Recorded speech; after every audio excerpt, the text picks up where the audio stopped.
उत्तर Korea और दक्षिण Korea के बारे में तो आपने सुना ही होगा, लेकिन क्या आपको पता है कि ये दोनों देश पहले एक ही थे, जैसे भारत और पाकिस्तान, जिन्हें सिर्फ कोरिया के नाम से जाना जाता था। लेकिन एक समय ऐसा आया जब कोरिया का विभाजन हो गया और उत्तर कोरिया और दक्षिण कोरिया नामक दो देश बने। आज इन देशों के बीच हालात कुछ ऐसे हैं कि दोनों एक दूसरे को देखना तक पसंद नहीं करते हैं। दोनों के बीच की दुश्मनी जग जाहिर है। आइए जानते हैं उत्तर कोरिया और दक्षिण कोरिया के बीच विवाद क्या है। ये दोनों देश क्यों एक दूसरे के दुश्मन बने हुए हैं। कोरिया 1948 तक संयुक्त था। दरअसल 1910 में कोरिया पर जापान ने जबरन कब्जा कर लिया था और यह कब्जा अगस्त 1945 में द्वितीय विश्व युद्ध के अंत तक बना रहा। जब जापानियों ने हथियार डाल दिया, उसके बाद सोवियत संघ की सेना ने कोरिया के उत्तरी भाग को अपने कब्जे में ले लिया, जबकि दक्षिणी हिस्से को अमेरिका ने अपने कब्जे में। फिर शुरू हुआ कोरिया के दोनों हिस्सों में साम्यवाद और लोकतंत्र को लेकर संघर्ष।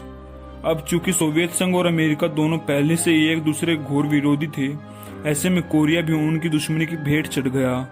कोरिया के दोनों हिस्सों उत्तर और दक्षिण के बीच जून 1950 में युद्ध शुरू हो गया। अमेरिकी सेना के साथ 15 अन्य देश दक्षिण कोरिया के साथ आए, तो वहीं उत्तर कोरिया का साथ रूसी और चीनी सेना ने दिया। लगभग 3 साल तक चला यह युद्ध साल 1953 में खत्म हो गया और दो स्वतंत्र राष्ट्र बने, जिन्हें आज उत्तर कोरिया और दक्षिण कोरिया के नाम से जाना जाता है। अब चूंकि उत्तर कोरिया और दक्षिण कोरिया दोनों अलग स्वतंत्र राष्ट्र बन गए हैं, लेकिन विभाजन के बावजूद आज भी इन दोनों के बीच तनाव बरकरार है।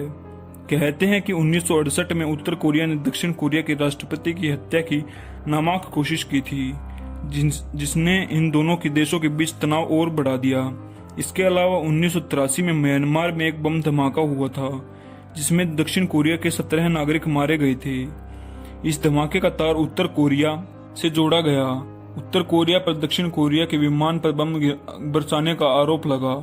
ऐसे में इनके बीच तनाव कभी न खत्म होने वाली दुश्मनी बन गई। तो दोस्तों, ऐसी इंटरेस्टिंग वीडियोस के लिए हमारे चैनल एक्स्ट्रा फैक्ट्स को सब्सक्राइब करना न भूलें।